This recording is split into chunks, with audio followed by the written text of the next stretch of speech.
There's so many things along your journey to achieve your dream that you can appreciate and notice and be fulfilled from.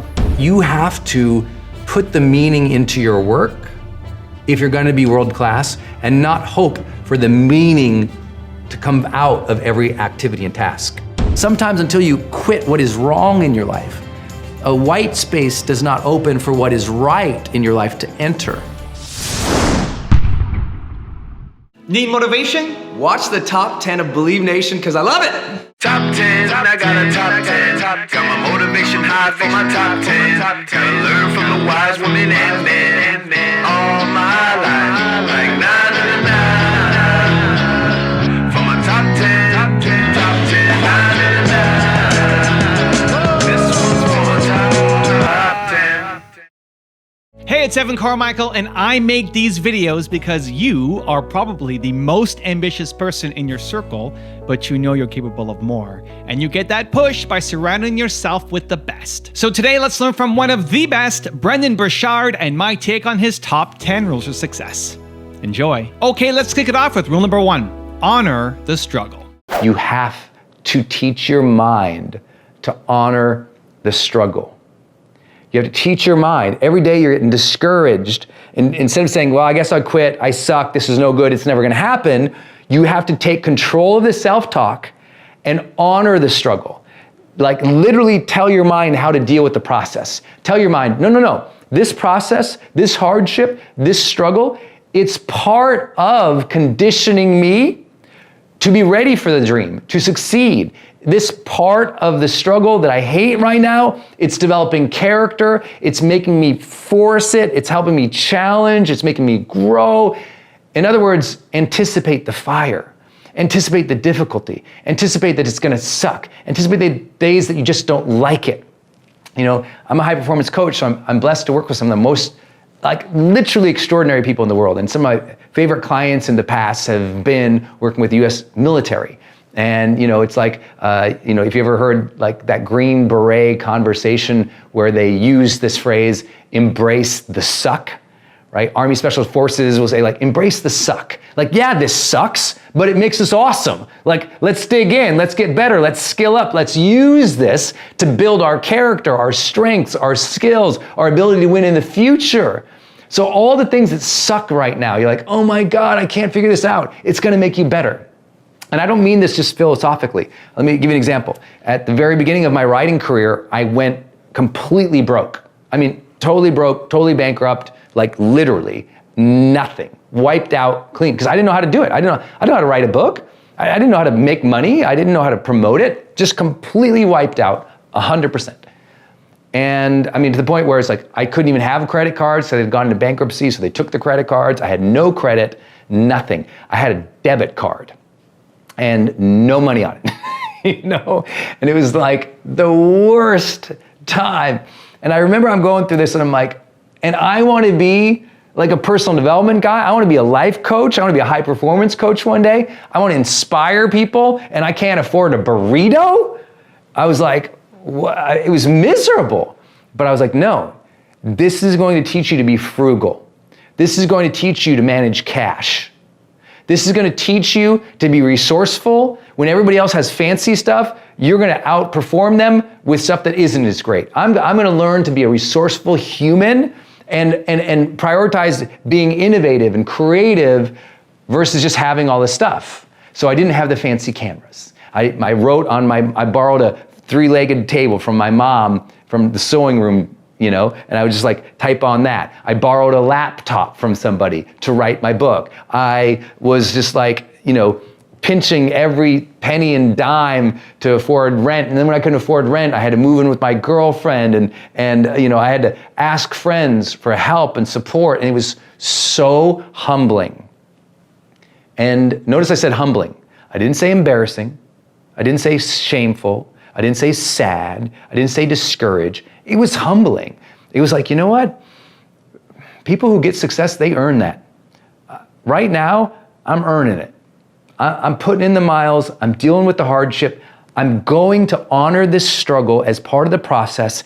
Keep a good attitude, Brendon, because if you can survive this, you can build anything. If you can rise from this, you can crush anything. If you deal with this emotional hardship now, you will have intellectual, physical, spiritual, emotional confidence for life. A lot of people do achieve their dream. And guess what? Once you achieve your dream, guess what? You don't have the dream anymore. You got the goal. You made it happen. And now if you show up and all is smooth sailing and all is easy, you know what a lot of people do when they get success the way they perceived it? They become tragic losses. They lose their drive. They lose their motivation. They aren't happy. They're like, I worked so hard to get this. I got it, and now I'm not fulfilled. I'm not satisfied. Life isn't greater. And guess what? A lot of those people, they complained the whole way, and then they got it. And then when they got it, now that it was gone, they were still a complainer. And what are you without all the things? You're who you became as you strived. So what I'm here to tell you is, along this process, along this struggle, every single day, as it sucks, as it's a grind, as it feels like a hustle, as it feels like you're like compromising everything, and it's just like, oh my gosh, honor this process as a challenge to you to become a better human, to develop a better attitude, to develop those skills that are required. Like literally experience it, not as a journey to achieve a dream, experience it as an opportunity to transform, experience it as an opportunity to grow, experience it as an opportunity to test your mettle and ask, what am I really made of? How can I deal with this and live a great life right now? Not in 10 years when I hope to make it. How do I live a great life right now? Because if you can't teach yourself to live a great life right now, when you get financial abundance or you get the dream or everything happens, guess what? You're still stuck with you. And if you can't teach yourself to be satisfied, joy-filled, emotionally connected, happy, fulfilled now, I'm here to tell you, after coaching literally the most impressive people on the planet, people who are on covers of magazines, spiritual leaders, presidents of the United States, having the experience of working at the top echelons of every organization at the top levels. I can tell you that there's a lot of people who do get the dream. And because they weren't patient and they didn't develop themselves along the way, they hurried into it, they complained and crashed and grinded into it, they get there, they compromise their integrity, they compromise their health. They never taught themselves to be happy. So they got everything and they're still unhappy. And you're like, you have everything, how are you unhappy? It's because they never taught themselves along the journey to honor it and to use it as a training ground for being their best selves every day. Rule number 2, turn values to action. You know the old days, like in the 80s and 90s, maybe you don't know the 80s and 90s, I don't know how old you are, but in the 80s and 90s it was very big, like put your values in words up on the walls all around your office. It was like integrity, as if any company didn't have that as a value, but let's integrity, right? Or you'd have another one over here of just like love, or like one singular word, excellence. And it was all over the place. And then there was a big poster with an eagle flying and a motivational quote from Les Brown or something, right? You remember those? Like that was really exciting times and people loved all that stuff. And that's all really good. But the issue with it is people don't own it and live it because you're not naming those things as things that we do versus just cold words on a wall.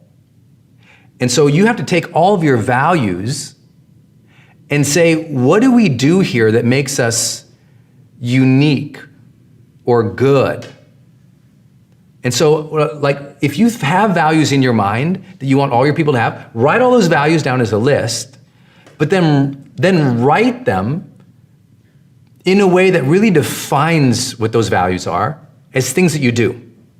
So for example, when I share with my team, when I'm onboarding, I share these 4 things. I say, okay, these are what make us unique and special. This is what we do here as a culture. So I say, this is what we do as a culture versus just a word or a value. Let me give you an example. Like first one, we challenge ourselves. That embodies almost everything that is important to me in this brand, in this business. We challenge ourselves. That's something that we do, right? We challenge ourselves. And so when people turn something in, did you challenge yourself on that? Okay, did you set a larger goal? Are you going for a stretch goal? Are you trying hard things? Did you challenge yourself with what you're submitting here, right? We want to always challenge ourselves to develop deeper skills, better abilities, better ways to contribute. So we challenge ourselves here. We're going to push, and that also allows an understanding like we're going to challenge you, because it's not challenge yourself, it's we challenge ourselves. I'm going to challenge you, I'm going to challenge you, you're going to challenge you, you're going to challenge you, you're going to challenge me. Like setting the context that challenge is part of this thing, we challenge ourselves. And that's the expectation. That, for me, embodies tons of principles, tons of philosophies. That's like, embodies hard work and excellence. That embodies the openness to feedback. That embodies the willingness to push beyond our comfort zone. It embodies so many concepts. We challenge ourselves. Now, you need to make a list like this. I don't want you all to just go and use mine. I want you to be like, what's important to you? What do we do here? The second one for us is we take care of each other. That's a huge one. I've been in other companies where they say we treat each other like family, or we care for each other like family. Whatever it is, it's like we just say we take care of each other. And that embodies that we're attentive. We're present with each other. We know each other's story. We know what's going on in each other's lives. We're here for you if something sucks and you need a shoulder to cry on or somebody to help you with your work. Like, we care about each other is important. We take care of each other. We take care of each other like family. We take care of each other like we're all in this together. And that embodies openness. That embodies the willingness for feedback. That embodies the support. That embodies compassion and empathy and kindness. I don't have to put empathy on a friggin' billboard in the office. I go, we take care of each other. And that embodies that word. Does that make sense? That's why I'm saying to you, like, write it out as we do these things. Like, that's why I'm saying it. Name your values as things we do. Rule number 3, apologize. In relationships, repair is resilience. Repair is resilience in a relationship. What do I mean by that? Well, we think of like perseverance in terms of resilience. I'm like, no. In relationships, it's repair. The ability to repair conflict after it happens, to say I'm sorry, to apologize, to accept apologies, to fix the situation, or understand like this happened, we didn't want that to happen, let's try this next time. And allowing the ego to fade out of that, to be able to say I'm sorry, to be able to say I was wrong, to be able to say you're right, to be able to say, you know what, we didn't want that together, without the hatred or the blame, is everything. Denise said this morning, she says, it's so important to apologize, for the other to accept that apology, and for the two of you to decide to move on. I love that, right? It's like, okay, apologize. The other person's gonna go, I hear you apologizing. I appreciate that you're apologizing. Thank you for owning that. What can we do better next time so we don't run into that? And moving it from problem focused to solution focused, moving it from blame and upset to the next thing. That's so important. That's what I mean by repair. People have to learn how to repair when they mess up together. And you have to anticipate, we're all gonna mess up together, right? I mess up all the time, but I'm so, personally, in all areas of my life, but I'm the first to apologize. Oh, I didn't see that. I didn't anticipate that. I'm sorry that happened. Oh, I see where you're coming from. Okay, got it, understood. And it's like that repair, like intrigue, maybe it's because I'm a people pleaser. I want everyone to feel good after an argument, like right away. I'm not a stewer. I can't remember anything negative that happened last week. Rule number 4, live in fulfillment now. You can live the high performance experience like literally now. Stop thinking one day you'll be next level, world class, best, rich, happy, fulfilled. Do that now. Like, live today as a wealthy individual. You feel wealth in your mindset. You feel wealth in your abundance of life. You feel wealth because you're alive. You feel wealth because you're gifted this beautiful breath. You feel wealth and joy and fulfillment now because the little things, the way the cat is, the way the dog is, the way that beautiful person was today who is kind to you, the opportunities you have in front of you, the internet that's free of learning just like this. There's so many things along your journey to achieve your dream that you can appreciate and notice and be fulfilled from. And I just want to share with you that I got to have that experience because many of you all along my career has cheered me on. My friend Evan Carmichael's book, listen, humans are built to serve. Some people are built to serve the world, others want to serve the 25 people closest to them. But in either case, humans are built to serve. So if you're not happy right now, it's because you're not serving enough. You got to pick up this book because it's so inspiring to remind you that we're all here to contribute, to make a difference, to make an impact, and this is your field guide for that. Rule number 5, bring the joy. We bring the joy. We create a positive atmosphere, a positive community. We want that enthusiasm and that joy and that positivity because everybody has had the opposite. And when you have the opposite, it sucks, right? We've all worked for a negative leader. We've all been in a negative environment. We've all been in that place where you're just doing tasks and you're like, God, this job sucks because there wasn't a spirit that was imbued there. And you've all heard me say, the power plant doesn't have energy. It generates energy. I don't believe we just have joy spontaneously, though it can happen. I think we're responsible for bringing the joy in our life. We have to bring the joy into our workplace. You're not always going to have tasks that make you feel perfect and bright and fulfilled. So you know what? It's about how you carry that load. It's about your attitude to the activities. It's about your understanding of how things all fit together to make the big difference. These are concepts that you share when we say bring the joy. It's like bring joy into your work, even if the work is unloading the dishwasher. Bring joy into the work, even if the work is as simple as like answering 50 emails. Bring joy into the work, even if you've made your 50th quote card for the week.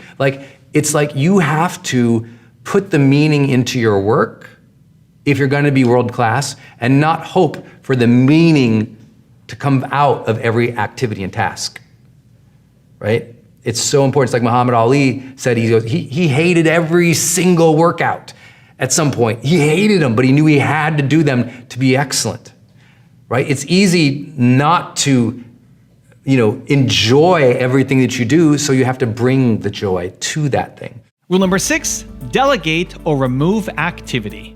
Write down what is not fun for you, and quickly and efficiently and with honor and integrity to the utmost ability that you can, remove those things for your life. If you're doing things that just are not fun for you, you have to ask, can I delegate those? Are those truly necessary? Are those creating an opportunity cost in my life where I could be spending more time doing things that are fulfilling, that are fun, that do move the needle of progress forward in life? What are you doing right now that you just gosh, you hate it? You take no meaning or joy from that? And if there is something there, you need to quit that activity, delegate that activity, or seriously question and plan for the removal of that activity to the utmost of your ability sooner than later. If you're like, my job is no fun, then either A, you need to bring more fun to that and transform the energy there into fun, or B, you need to plan your exit. And if that sounds scary, make sure you watch my YouTube video called Why to Quit. It's about quitting and the power of quitting. Because sometimes until you quit what is wrong in your life, a white space does not open for what is right in your life to enter. So sometimes quitting something that is not fun is a way to get closer to something that is fun. But first question yourself, are you bringing the fun? It's the old Zen master tale that the only Zen that you find at the top of the mountain is the Zen you carry up with you. So being fun is what will make anything fun. I mean, frankly, I do a lot of things that sometimes I'm like, it's occasional work. I wish I didn't have to do it, but if I'm gonna do it, I'm gonna bring full presence and joy and fun to it myself. Rule number 7, don't hold grudges. I just don't care to hold anything above anybody. It's like, okay, it happened. And my thought is always, we didn't want that. We didn't want that because it's about the relationship, right? We didn't want that fight. We didn't want it. They didn't want it to go that bad. No one wanted to get in a screaming match. And we always say, oh no, you don't understand my spouse. They want to scream. They want the argument. Actually, they don't. They just lack the education and the perspective of how to do it differently. No one wants to be in anger and wants to be in vitriol and wants to argue and wants to be belittling and condescending and awful. They literally have never been trained on a better way. They're literally unaware or ignorant of another way. And it doesn't mean they're a bad person or they're stupid. It means they haven't had that training. Like, it's a really struggle. I know for many of you in personal development land, right? How many of us like can't believe that people don't understand basic personal development stuff, right? And we get frustrated with them. But a lot of people have never, you gotta understand, 98% of this world has never had any training on mindfulness, well-being, or relationship improvement. Zero training. Because in school, all we taught them was to memorize a bunch of stuff from a bunch of old dead dudes, right? It's like, we are not teaching people how to do peopling. So you can't get mad that a 30-year-old person doesn't know how to resolve a conflict. They never had any conflict management training. Rule number 8, have a vision. Great leaders envision a compelling and different and vibrant future than what is here. They have an alternative, clear view of what the world could be like tomorrow than it is today, right? They have a shared purpose. They believe that they and others would be compelled by, interested in, inspired by, and want to work towards. And that's a big deal. And you always read about it in leadership, right? You have to have vision. I mean, it's biblical. Where there is no vision, people perish, right? We know the power of having that vision. So you have to sit down, though, and actually do it. The reason we say envision versus just have a vision is you have to sit. It's a practice of envisioning. What should tomorrow look like for my team? What should tomorrow be like for my business, for my organization? What should tomorrow be like for my life? And not just tomorrow, a long-term mindset and view. The dream, right? That magnificent obsession, that bold desire, the moonshot goals and purposes and missions of life, the bigger picture. That's envisioning a different reality in the future than we experience today. And that's what everybody gets excited about in leadership. Where there's no vision, there's no leadership. Where there's no vision, people perish. We always have to continually sit down and envision, where are we? Where can we be going? It's an active process. If you set a vision one time and you forget about it, it's not gonna help you accomplish the influence or the impact you want in your lifetime or in those that you lead. Rule number 9, be around friends. Most fun, the fun that just really is magical and so grateful, often comes in a social environment. Friends. We've so lost the art of friendship in our modern, distracted, digitized world. Let me tell you what, try to go out to breakfast or lunch or dinner with your friends at least once a week. If that sounds crazy to you, then you have lost your life into a world of work and tasks and fake responsibilities that are only pulling you away from life. You need to evaluate your life and say, why can't I get away with some friends once a week for an hour or two for some lunch, dinner, breakfast, or brunch? Why am I not going out to drinks with my friends anymore? And don't pretend and say, well, it's because I got too old to go out and, come on. It doesn't mean you have to go out and party like rock stars till 5 a.m. It means brunch, lunch, dinner, a walk, a stroll, a workout with some friends, and enough time with them to enjoy sharing stories about life, sharing stories about what has been fun with them. Friendship is the ultimate bedrock of fun. It's the great source and the wellspring of fun. There's a quotable, friendship is the wellspring of fun. I mean, it's just like one of these things. It's just like once you have friendship in your life, fun follows you because it's your buddies, but you have to be around them. And I know that's hard. Look, we're all busy, but that's where life is. So do not neglect it. And rule number 10, the last one before some very special bonus clips, is soothe yourself. Denise and I were talking this morning on our morning walk, and she was talking about the power of self-soothing. And it really resonated with me. And I was like, oh, yeah, I think I'm good at that.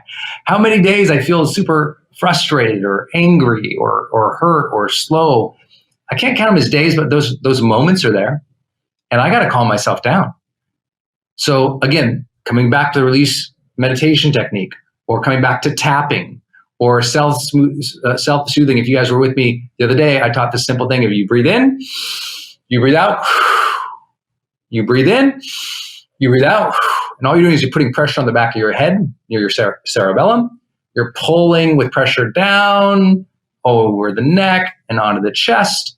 And I will just close my eyes and I'll take the breath in and breathe out. And I'll do that 10, 20, 30, 50 times. I'll bounce in place 10, 20, 30, 50 times. I'll open up my body. I'll tap. I'll do a lot of things because guess what? I know the sooner I end that anxiety and that frustration, the more productive, healthy, and forward-looking I am. I don't want to be stuck there. So I have to self-soothe.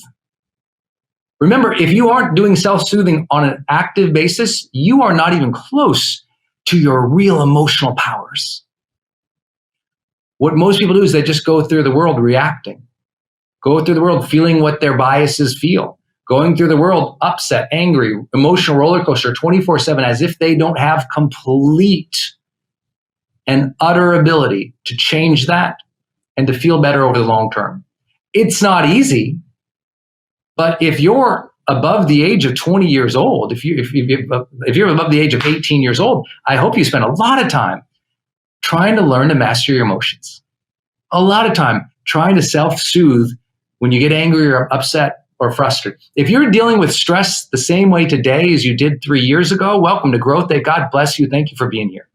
There is no excuse for people not getting better at stress every year of their life. But we just feel like, oh, stress just happens to me. Well, yeah, emotions do. That is the definition of emotion. It is a physical and immediate impulsive response.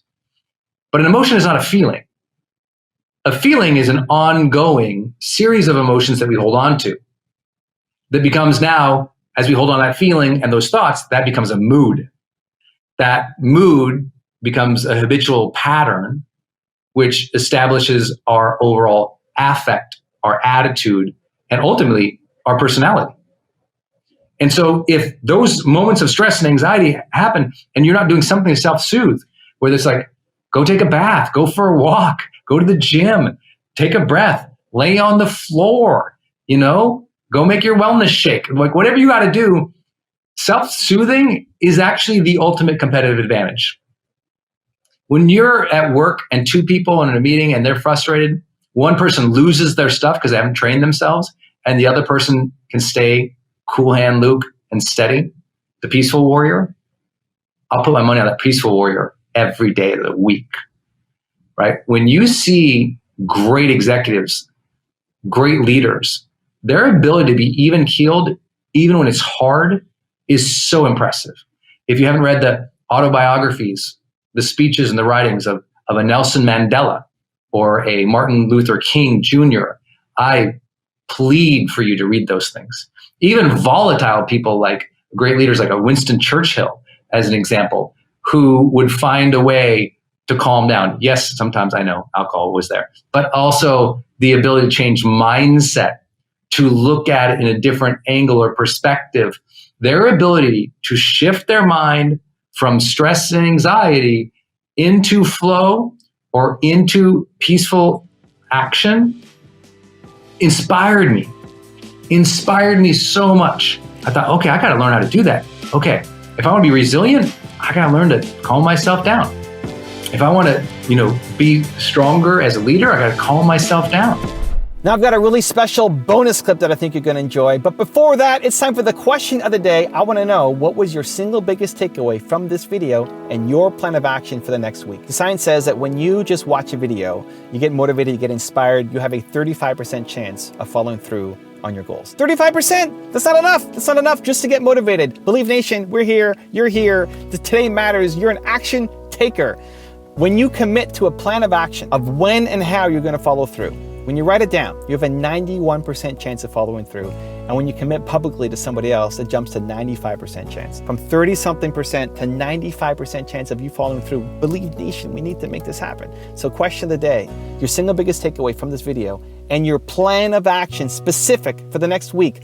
Put it down in the comments below, and I'm going to show on screen sometime next week to celebrate you. I remember when I was going to start my business, and I really wanted to be good at it. I was trying to become an author and a speaker and do these types of videos and do some online training for people on the topics of motivation and marketing. And all these people were saying, well, Brendon, you may or may not be successful at that. You're, blah, blah, blah. And I thought, it's a weird thing. It's not like there's a trait of successful people. You look across history, and successful people, they're not from a given background. They don't come from a specific economic stature. They're not in a position where, they're one demographic or another demographic. I mean, it's all over. I mean, we've got thousands of collective years of history. People succeed, some people do, some people don't. And I think it more comes down to how do we manage our mind and how do we manage our days? And I think that there's a difference between successful people and unsuccessful people in the way they particularly think about approaching something new. I think unsuccessful people, when they have a big dream and they start thinking about what's going to be required to accomplish that dream, they get very limiting in their beliefs about themselves and what's possible. And specifically, they say three types of things. The first thing they often say is, well, I don't know how to do that. So they stop. They say, I don't have those things. So they stop. Or they say, I don't know, I'm not like those people. I'm not like that. And so they stop. But successful people have a different way. They have the same thing. Everybody dreams. You dream, I dream. Successful people dream. People just starting out. Everybody dreams. Everyone has a vision. Everyone, if they can just take 5 minutes today and think about their lives, we could all come up with ways to improve our lives and reach another level of success, joy, happiness, achievement, contribution, fulfillment, soul. We can all elevate. But the challenge is that the unsuccessful people, they keep stopping when they think of what they currently know, have, or are. But successful people say, well, I want to do that, but I don't know how to do that. But instead of stopping, they say, well, then my job is to go learn that. They take their current limitation and they put it on their agenda as a job to do, as a thing to figure out, a thing to make happen. Instead of saying, well, I don't have that, they say, well, then my job is to go build that. Or I'm not like that. Then they say, well, then my job is to go become more of that, become that person who could accomplish those things. When I was starting to do online marketing for the first time, and I don't know how much of my story you know, but when I started doing online marketing, I was literally bankrupt. And I went from a place of bankruptcy to the point where I really committed to becoming successful at it. And in 18 months, I'd made $4.8 million, 4.6 collected. I mean, it was just a huge leap, right, in difference from bankrupt to multi-millionaire in the span of 18 months. But what made that breakthrough wasn't that I had new opportunities. It wasn't that I had new technologies. It wasn't like, wow, there's the internet now. Those things were already there. I went from this level of thinking to this level of thinking. I used to say, well, I don't know how to build a web page. So I said, agenda, figure out how to build a web page. And I spent hours and hours and hours at nights, on weekends from my job, figuring out how to do that. And I said, well, I don't have one of those lists. I don't have any subscribers. Nobody knows who I am. So I said, job, go build a list. Go get subscribers. Go add value and content out at the marketplace, and they'll come. I mean, just keep putting stuff out there. And I also didn't say, oh my gosh, well, I have that dream. I can't have that because I'm not like that. Because I wasn't a public speaker. I didn't know how to do video. I wasn't like, well, I'm not one of those video people. Well, I'm not a public speaker. So I said, you know what? I have to go learn that art. I have to go become a better speaker, a better communicator. I have to go become more confident. I have to go become a person capable of doing these things. I have to change myself to get there. I can't wait for circumstances to change so I can have my dream. Then our dreams would never happen. We have to get to the point of maturity in our lives where we say, okay, two things are going to change my life. Something new is going to come into my life and make me lucky and blessed. And maybe I can't count on that forever. And maybe now instead I have to consciously design my life and say, okay, now if I want to change, if I want my dream, something new has to come from me. I'm going to become a better person. I'm going to become a person who is more optimistic, who is more confident, who is more driven. Not because I am that now, but because we can grow. That you can become the type of person who you need to be to achieve your ideal life. You can start today living from your highest ideals, your highest sense of self, your strongest sense of self. You don't need permission. You don't need a guy like me to look at the video camera and say, you have now permission. But if you've been waiting for it, you have permission. It's like at some point in your life, you just say, okay, I have permission to become my best self. And by becoming your best self, you start to achieve your best things. You start to contribute better things. You start to become a better human being. You can do that now, today. So next time you're thinking about a big dream, don't think about the things that, well, I don't know how to do that, and stop. Think, I don't know how. So set it up on your calendar to go learn those things. I don't have that, then set it up step by step to go build that. I'm not like that, then set it up step by step to go develop those skill sets and those competencies so you can become that, and ultimately you can achieve that dream. It's there, it's waiting for you. Don't stop. Now, I know you all have big goals, big dreams, big aspirations, just like I do. You've got ambitions to become an amazing person, to build your career, to create, to contribute, to give, to be an awesome human being. But all of that is impossible without great habits set up. If you don't have routine and structure set up in a way that will keep you on track, then you'll fall off. And having new goals without new habits is kind of like, having a new car without wheels. The habits are the wheels. They're the things that make you able to achieve the goals. So you gotta have good habits. But the challenge for most people isn't that knowledge. I mean, you need to have good habits. It's you can't keep the habit going, right? Have you ever started at the new year, you're gonna get healthier, and you start that habit of working out on a more regular basis, and then it goes away? Or you say, I'm gonna be more kind and more patient and more awesome to my partner, my lover, and you start being nice for 2 or 3 days, and then on the 4th day, you're a jerk, and you're like, what happened? I said I was gonna be nicer. It's that you didn't set up the most important thing you needed to maintain a habit. So what's the biggest secret I've learned in almost 20 years in this field? It's so simple, but most people don't have it. It's called trigger moments. You have to set up trigger moments to activate your habits. What do I mean by that? Well, let's say you want to become a better person. You want to become more kind, more patient, more loving with people. Now, you can just set that intention or write that down in your vision, or in your journal, or set up on a vision board that you look at once in a while. But in day-to-day life, it's not enough. You need things to trigger you, to remind you to be that particular kind of person, right? It's almost like if you could have a little angel speaking in your ear all day long to tell you what to do and how to be, you'd obviously become better. Well, that makes sense. Well, let's use that idea. Let's use that idea by setting up alarms on our phones that trigger us to do the very things we need to do. This is gonna be so basic, you're gonna laugh, and then I'll also tell you how I've literally taught this to Fortune 50 CEOs, and they said it was the one thing that changed their life the most dramatically. So let's start with this. Let's have a goal in mind. Let's say you want to become more present and calm throughout the day. Again, you could write that down on a journal. I'm gonna be more present and calm. You could meditate in the morning saying, today I'm gonna be more present and calm. And you could start out with good intentions, but those fall apart without a trigger moment set up throughout the day to remind you that. So what if you did this? What if you just set up on your phone 3 alarms during the day with a label that said, close your eyes, take 10 deep breaths in, remind yourself to be calm. So let's say you're going through your day, it's crazy, right? It's 10 a.m. and all of a sudden, bing, your phone goes off, you look down and it says, close your eyes, take 10 deep breaths. And then again, it happens at 2 o'clock. And again, it happens at 6 p.m. And again, it happens at 8 p.m. What's gonna happen? You always look at your phone, don't you? It's gonna go throughout the day, you're gonna forget. And the funniest thing is, I've had so many people do this worldwide. We're talking about hundreds of thousands of people I've taught to do this, hundreds of thousands. And they tell me all the time, that changed everything.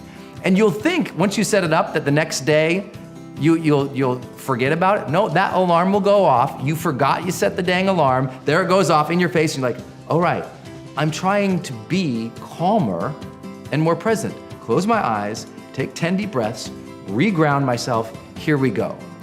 You can't do it once a day. You have to have moments throughout the day that trigger you to enact the new behavior. I know this makes sense to you, but it's a challenge for a lot of people because they never set those things up. So what if you did it with an alarm? So for example, for me on the opposite spectrum, I don't want to just be calmer and more present. I want more energy throughout the day. So here's what I do. One of my big trigger moments is every time my butt hits a chair, I don't care if I'm on a plane or I was like where we're shooting here, I wrote a lot of my books here. I wrote the Motivation Manifesto here. I wrote The Charge here. And if I'm going to write, my butt hits the chair, I grab my phone, I open the timer and I set 50 minutes. Now at 50 minutes, the timer goes, bzzz, it starts buzzing, and I look at that and I go, oh, that's my trigger to get energy. So I stand up, I go get some water, I take a glass of water, drink it down, I do some stretches, and I do some exercise just really briefly, or I'll go for a walk, whatever it is, but I'll do something that usually takes just 2 to 5 minutes. Then I'll sit back down, I'll set that 50-minute alarm, and I'll work. And what that does is every 50 minutes, it triggers me to change how I'm physically moving. It changes my attention so that throughout the day, I'm continually refreshed. So I never have that 2, 3, 4 o'clock time where I'm like, you know? Why? Because I've triggered my day so that my energy is maintained throughout the day. Makes sense, right? This could be as simple as, let's say you want to be healthier in your life. Okay, let's set up some trigger moments for you in this way. Let's say every time you drop off the kids, on the way back to the house, you stop at the grocery store and get some fresh produce. That's just a trigger. It's like, okay, did one thing, drop kids off. Now, tied to that, triggered from that action, drop kids off, is go to health food store. Or let's say you want to get healthier in the morning. One of the easiest ways to help people maintain a better exercise program is this. Set a trigger, you wake up in the morning, your first action is to drink water, put your exercise shoes on, you might get dressed if you were naked, just saying. So you get dressed, put your shoes on, you go downstairs or you go to the gym, and that's the trigger. You woke up, you do these actions. Nothing interrupts those actions, that's the action. And you have to have those set up. One of my other favorite trigger moments to set up is door frame triggers. What do you mean by that? When you walk into a new room, to have a psychological trigger go off in your mind that you've associated with that door frame. So let me give you an example. If I walk into my house at night, if I've been working all day and I'm gonna walk in, I'm gonna see my lady, I have it so when I ever walk through the doors of my house, 3 words repeat off immediately in my mind because I've done it so many times consciously. I went to the door, I said the 3 words, said the 3 words, said the 3 words, and I did this so many times that now when I walk through a door, my mind automatically triggers those 3 words, and I remember to be those 3 words. So what words would you love to have describe you as a person? That you would be happy if that was how people described you? What would those words be? Have those and now set them up in your life. I teach executives to do this as well. I have them have a door frame trigger when they walk into their office in the morning. As soon as they walk through that door frame, they have, boom, 3 words go through their mind about how they want to be perceived as a leader. I have them set up another door frame. Every time they walk into a meeting, into the conference room, when they walk through the doors of the conference room, they have another 3 words that trigger off for them. And it just reminds them how to be. So these aren't big, crazy things. A lot of people think they have to completely change their life. What would change your life completely is setting up more trigger moments and associations that when you see something, you do this. That when this action is taken, then that happens. That when you have the opportunity to set up alarms on your phone, you set them up so that you're interrupted in your everyday life to remind yourself to stick to the habits, to stick to the intention. You do that enough on a continual basis, you'll find yourself in so many ways completely rejuvenated, and I promise you'll stick to your habits even more. And once you do that, you know that everything changes. You have to be all in, and it's the hardest thing to do because if it fails, then you can feel like a failure. I think of this idea of performance necessity. 2 stories kind of come to mind. One is I was working with an Olympic gold medalist sprinter, and we're in the tunnel and we're going out, and he's talking about the competition, and we get out to the blocks, and I said, he was really worried about the competition. I said, well, how do you even gauge like who's going to win? You know, in his particular race, people are winning, but by 1/100th of a second, tenths of seconds. I mean, These are really close sprints. And I said, well, how do you know? I said, who would you even bet on? And he says, you know, I would bet on the guy who gets down at the blocks, gets himself settled, looks at the finish line, then says, I gotta do this for my mom.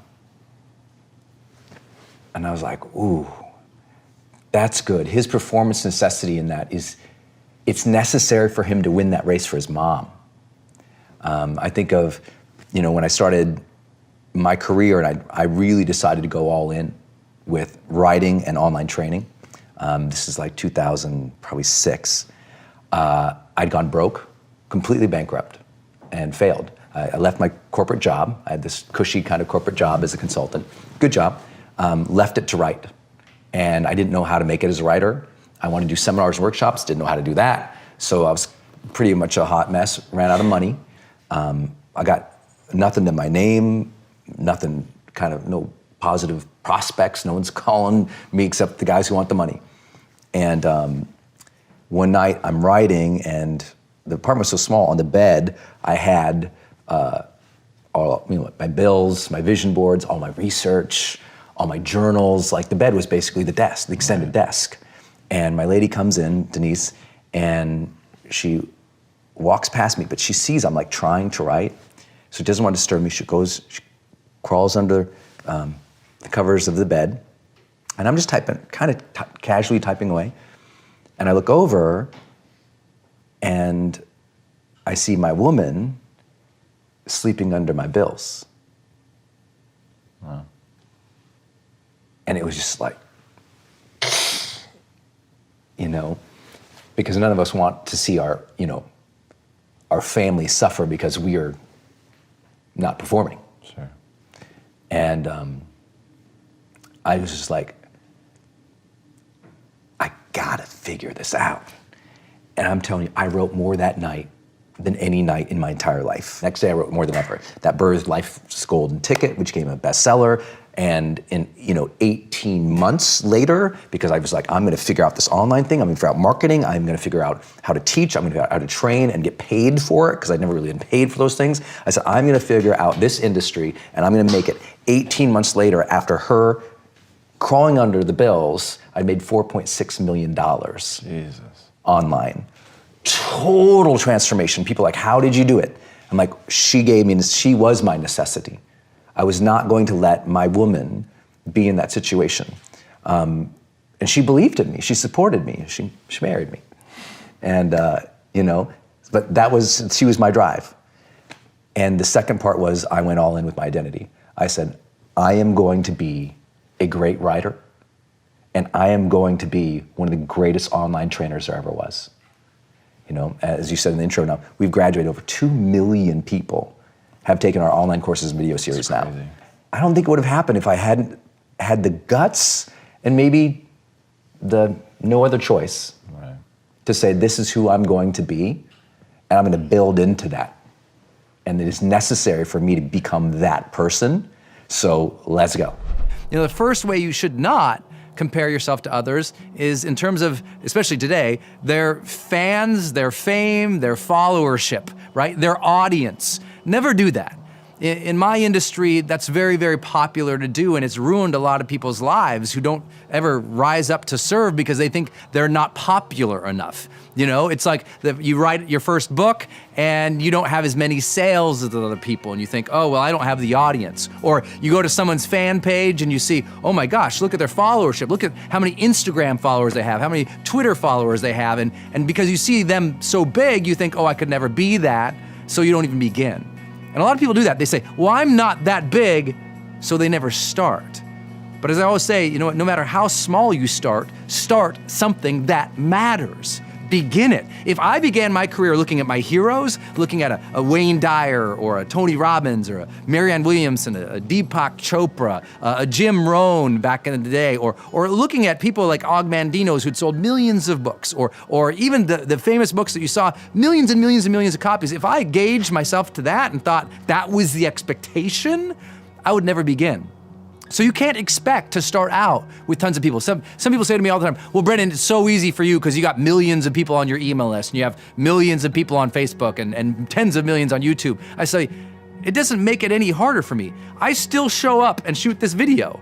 And the reason I have the followers and the fans and the audience is because I showed up and I started when there was only 1 dude, 10 dudes, 100 dudes, 1,000 dudes watching us. My first seminar that I ever did, we only had 22 people in the room. And now we fill up seminars 9 times a year, often from people from 46 countries around the world, fly in, paying thousands of dollars a ticket. And what did I do?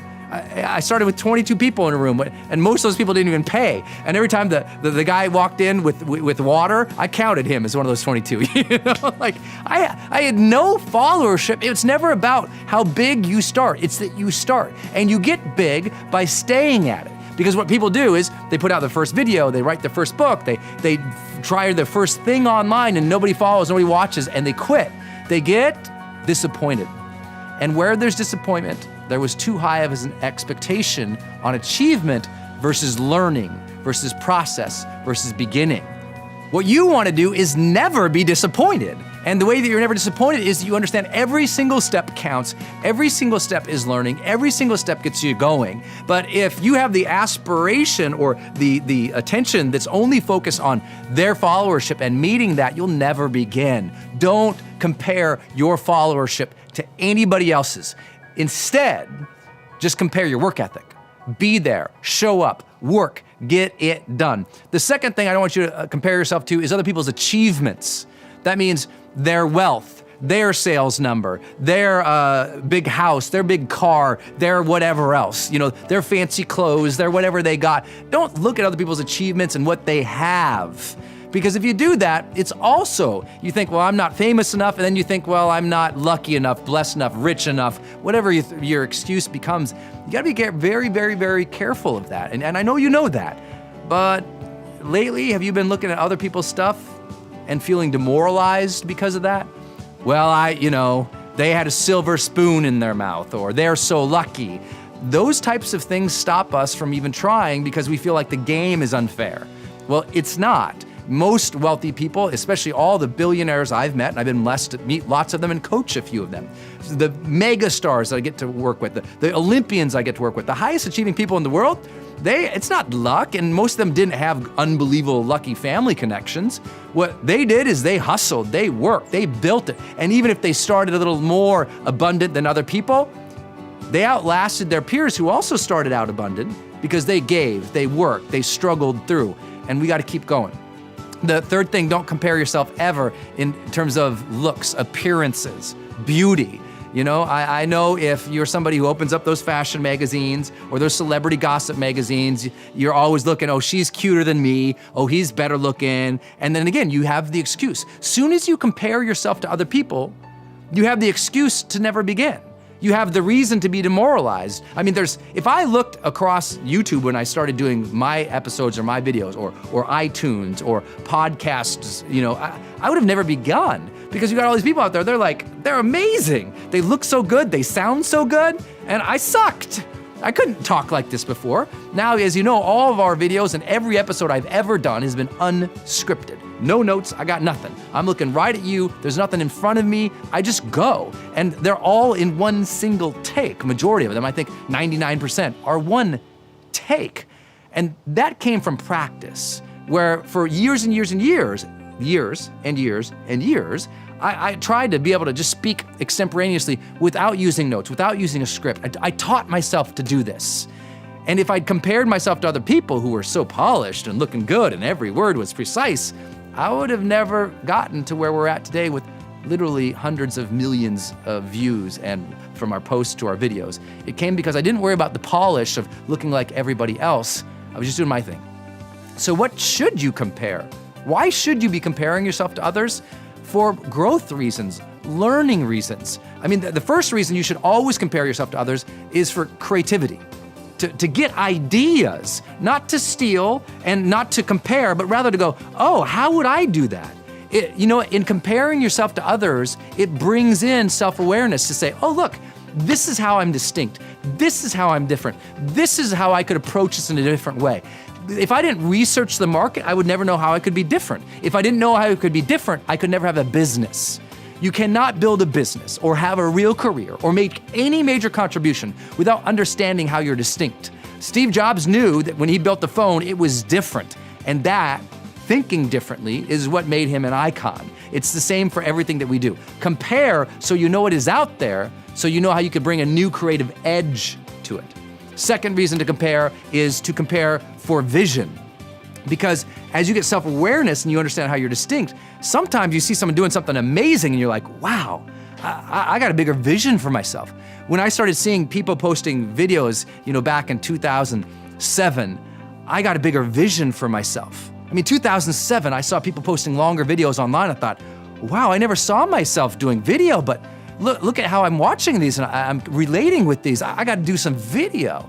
And by comparing myself to others, so other people I followed or researched or read their books, and I saw they had a podcast, I'm like, I'm gonna get a podcast. It opened up my vision for the vehicles, the mediums, the ways that I could serve and give, and I want you to do the same. And the last piece, the reason to compare yourself, is for growth. There is an amazing amount of talent in this world. And when you see them, it should inspire you to level up. It inspired me to learn how to do video. It inspired me to learn how to speak extemporaneous. It inspired me to get over my fears of public speaking and step on a stage, and now it's in front of thousands and thousands of people to inspire the world. I never thought I could do that, but seeing other people sometimes achieve the remarkable, you get inspired. It's not about, if you can look at someone who's done something better than you and it inspires you, that means you have humility and you got a chance. If you look at other people who've achieved more, have more, look more, feel good, or are more amazing than you, and you get bitter or upset, that means you're small and you're destined to smallness. But if you can look at greatness and be inspired, you're on track. You're gonna live an extraordinary quality of life, the kind of life that we call the charged life. In our lives, especially when we're being reactive, information comes in, right? We're at an event, we're paying attention to how people treat us, we're studying something, we're trying to learn something, and we're just going about our regular day. Information is coming in. How people perceive us, the cause and effect of events, things are just happening. Information comes into the brain. From that point, the information immediately goes into interpretation. And what this usually means is interpretation in the fast reactive thing is safe, unsafe, good, bad, like it, don't like it, recognize it, don't recognize it. Been there, done that, unfamiliar, familiar, certain, uncertain, fear, safe. All these things start triggering. It's pretty unconscious and it's pretty fast. Our biases come into play. It's just that speed, spontaneous, reactive part of us. And that's not always bad. Sometimes it can be good, right? Sometimes it can be good. Interpretation can be, that event, that's good for me. Or that event, that's bad for me. But usually it's like a snap judgment. Think about that. Most when we're talking about an unconscious level, it's like a snap judgment. Automatic. Like you like her or don't like her. Feel safe, don't feel safe. It's very fast. Then the next level, and this is not always linear, of course, because your brain is not left brain, right brain kind of methodology. Your brain's more of a spider web of interconnectiveness that is something we still don't understand, okay? You can study everything in neuroscience and you might learn something about this lobe or that cortex region, but then only to find out that later on, a year later, like, well, actually, it seems like it's also communicating over here. It's a spider web of unbelievable intelligence that's happening. And everything can be millisecond, hundreds of milliseconds of transitions between neural networks. It's unbelievably fast, unbelievably capable. So this is just for our understanding. It's not necessarily real world linear like this, but what tends to happen is as information comes in, good, bad, we also then move it to a level of, well, what does this mean to me? Identity. What does this mean to me? What does this either mean to me or what does this say about me? How does this apply to me? And if we're not conscious here, this can be really troublesome. Some of you discovered that yesterday, I bet, when you released a few things. Sometimes we have these events in our life that we take on and we just assume it meant something about us. And we didn't realize, no, that's more of a statement about them than it is about us, right? Sometimes when you're hurt or someone was rude to you, it had nothing to do with you. Raise your hand if you follow. It had nothing to do with you. But if you're not careful, you could say, mean person, unsafe, means I'm bad child. Rude behavior, uncertain about this, I must not belong. Terrible situation, I feel bad, I can never be safe again. How many follow how this happens? This is why we have to be very, very, very observational of our own thoughts and feelings, because how these things get labeled can really change our lives forever. Well, imagine like last night, I'm going on the stage, right?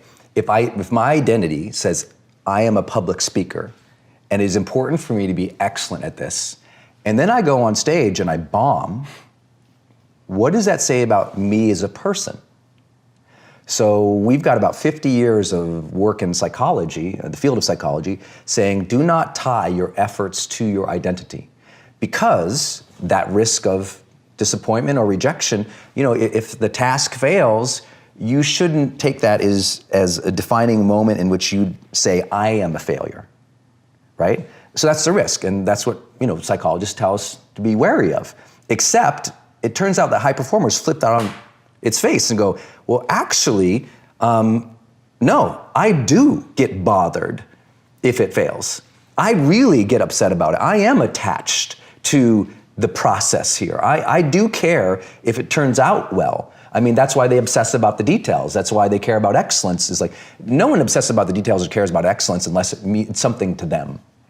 And there is a risk. The risk is you over-attach to the process or the outcome with your identity, so that if the process or outcome goes bad, now you feel bad about yourself as a human, and now you stop your progress.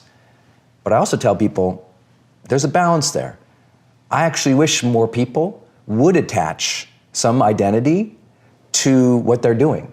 They wouldn't go through the motions as much. I mean, I think what the world needs less of is half-interested parents who don't have an identity that says, you know what?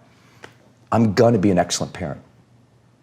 I think we have a lot of CEOs or business people or entrepreneurs who they've never stepped in and said, you know what?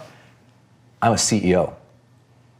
I own this business. I am responsible for paying the bills. I am responsible for making the money. I'm responsible for all these people's mortgages who work for me. I want them to own the identity of a CEO, because most of them, if you ask them about their identity and their business, they're kind of like, you come to find, they're kind of approaching it like not even hobbyists. It's like, if you want to win, your identity has to be tied into that thing in which you are trying to succeed at and give to. And that takes a lot of guts to put yourself all in for something, but who's ever contributed something with tremendous impact without being all into it? I've never seen it. So I think the message of the book, you're right, I'll get some flack when a lot of psychologists say, don't tell people to tie more of their identity. Or my friends who are Buddhists will say, but attachment is the form of all suffering. Brendon, have you not read your spiritual texts? I'm like, look out, calm down. I've hung out with the Dalai Lama. I'm totally cool. But what I'm trying to tell you is even the Dalai Lama has a connection with himself as a spiritual leader. His identity is still there. That people, assume that, we have to release ourselves from having any attachment to something. But I'm like, I think we all want to be present and engaged fully in the things that we are doing in our lives. And that's going to require us to say psychologically, you know what? I am all in this. That's what I'm about. It's the habit is generate energy. Okay. Not necessarily have energy. Create energy. Create energy. And what they do, the way we measure that was kind of academic. Mental energy, which is tied to your focus and your stamina and your ability to manage complex tasks without too much mental stress. Number 2 is emotional energy, which is just the quality of your positive emotions. And number 3 is physical energy.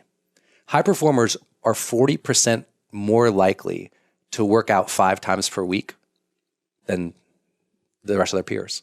So that means the top 15% most high-performing people in the world tend to work out 5 days per week.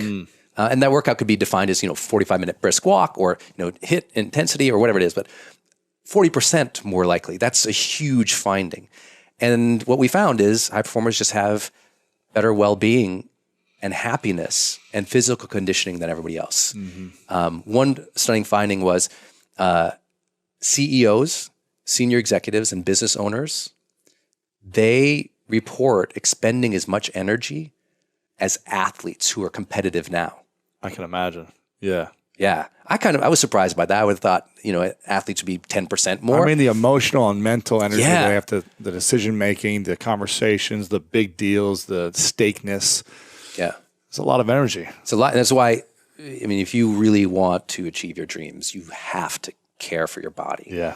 Your mind. That's why all these things, finally resonating in the marketplace because of the science of meditation or taking a break or, managing your own energy. Sleep is everything. Yeah. And I think all of that is really important. And we say generate energy because there's this myth that, some people have happiness or they have, it's like, no, you generate it. You don't have happiness. You generate Create it, yeah. You create it.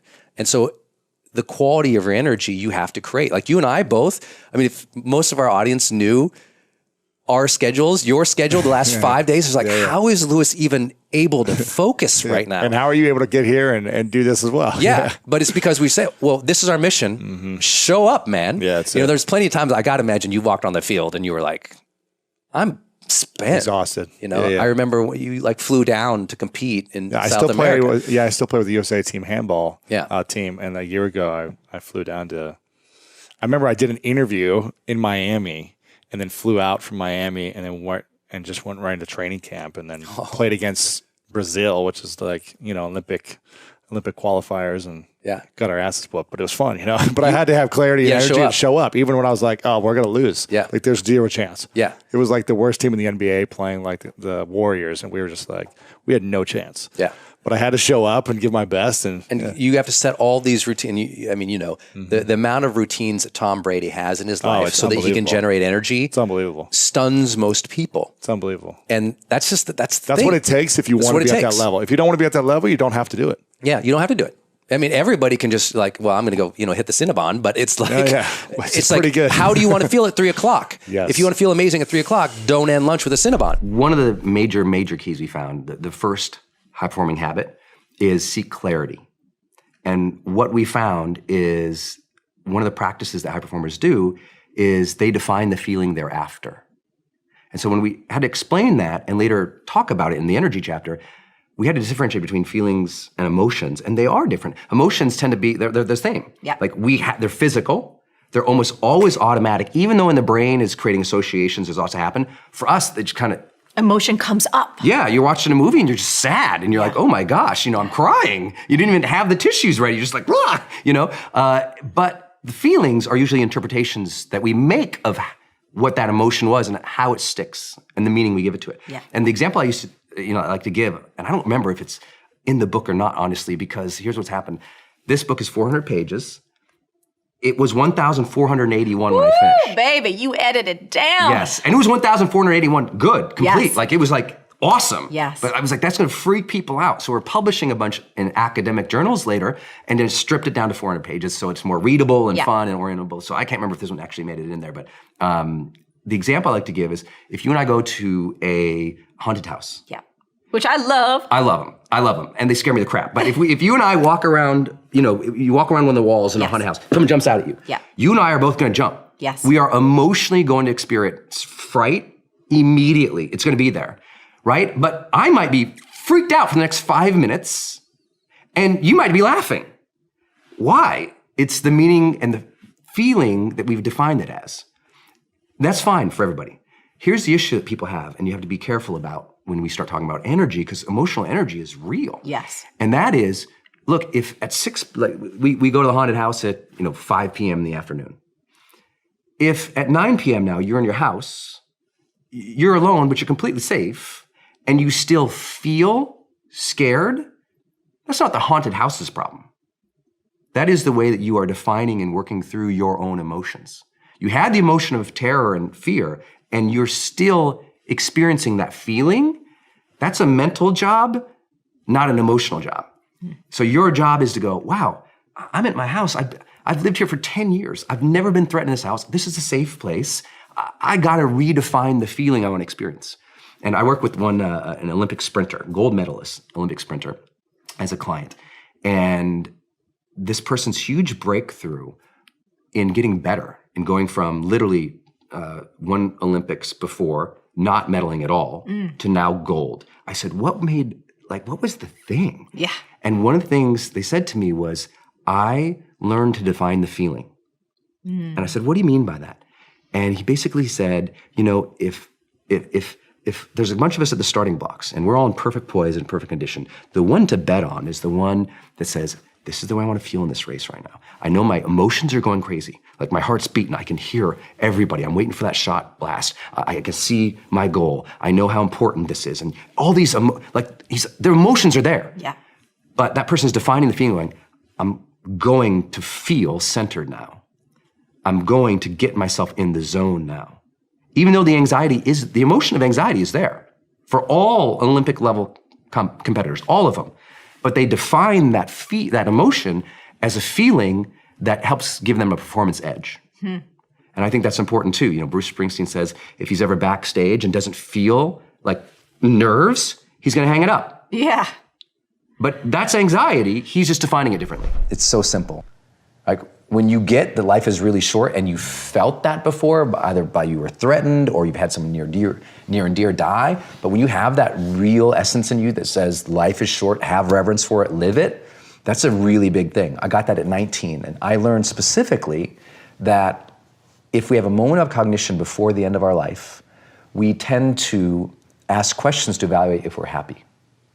So if I have any impact in the world, it's gonna come from that experience where I learned that the ultimate lesson is determine what the questions you're going to ask at the end of your life are going to be.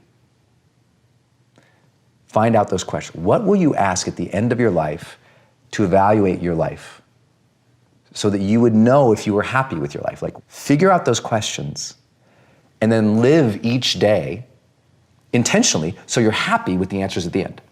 For me, the questions I had were, did I live? Which I hadn't. I hadn't been living my life. I'd been thinking about taking my life. Did I love? No, my heart was broken. And I put up all these walls to keep out other people. And I always say, sometimes the walls we put up to keep out the bad guys prevent the good guys from getting in. And suddenly in our own self-protection, we block out the very thing we want, which is connection. And I learned that I would ask, did I matter?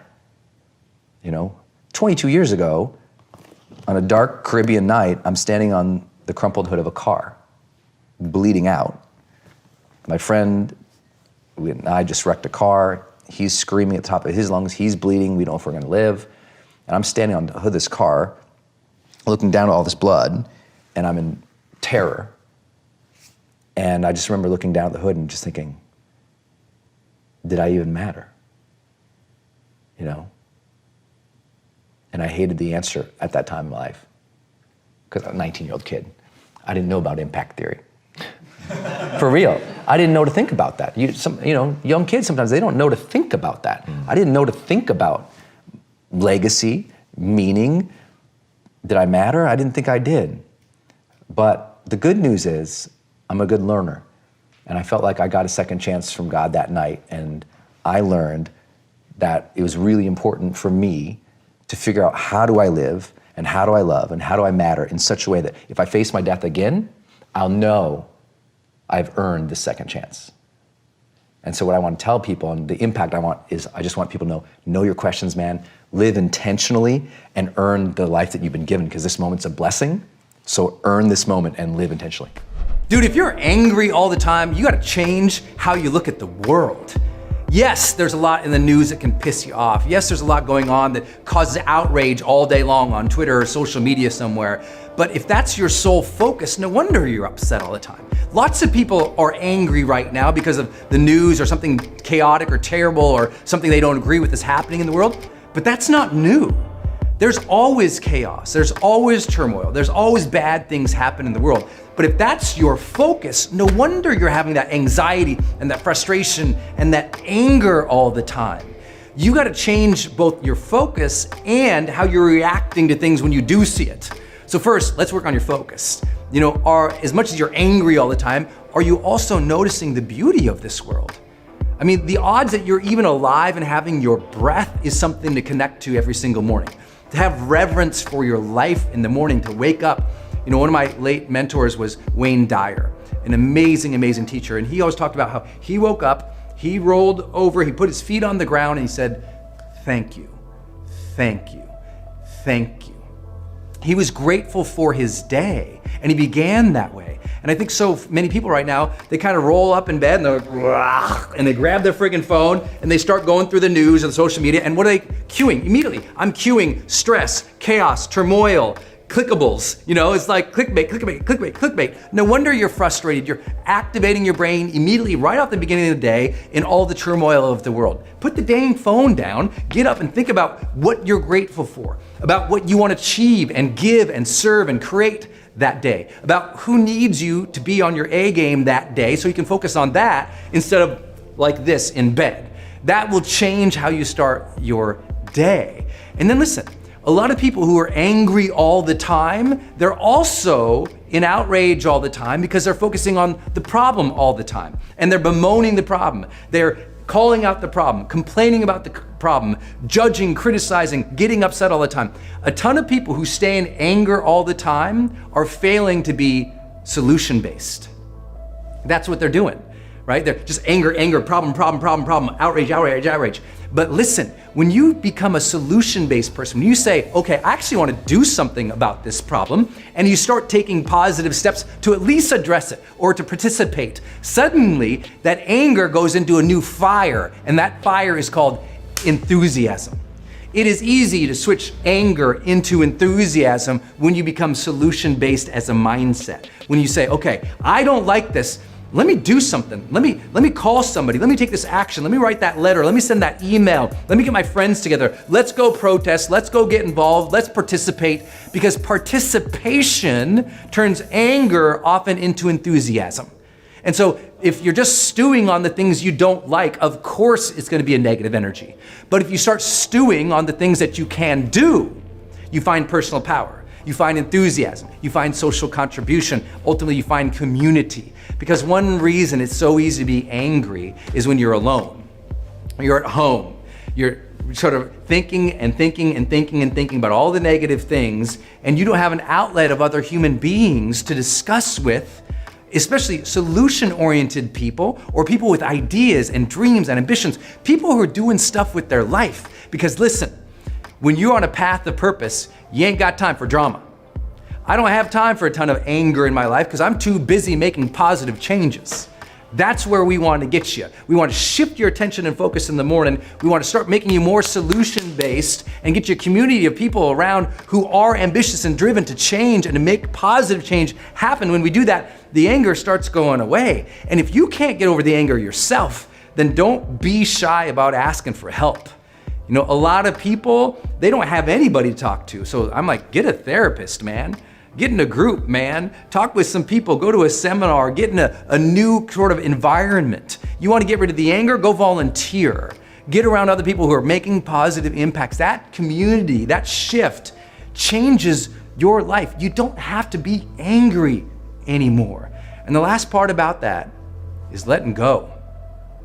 You got to let go of those things that upset you 3 years ago, 5 years ago, 10 years ago. If you're an adult and you're still angry and pissed about things that happened to you in high school, you need a therapist. And I say that with all sincerity and all respect. If you're having mental thoughts that are coming from a place that are literally based 5, 10, 20 years ago that you just didn't deal with yet, you need help dealing with it. And you need to get yourself a meditation practice or a therapist or into some kind of way that you're on a consistent basis letting things go. Here's what I do. Every Sunday I go, okay, what was I pissed about this last week? What really bothered me? Okay, I gotta let that go. Because you can't keep charging into the next week angry from last week. You got to let it go. You got to find a clean slate for yourself so that your soul can expand and can be positive and can be ambitious and motivated and serving the next week. Because listen, anger after anger after anger, hatred after hatred after hatred, criticism after criticism after criticism, rejection after rejection after rejection, outrage after outrage after outrage, it weighs you down. So you've got to change how much of that you're taking in, and you've got to make sure every single week you're doing some kind of like mental detox to let that stuff go. And instead of cultivating the anger, cultivate the gratitude, cultivate the enthusiasm, and you can change your life.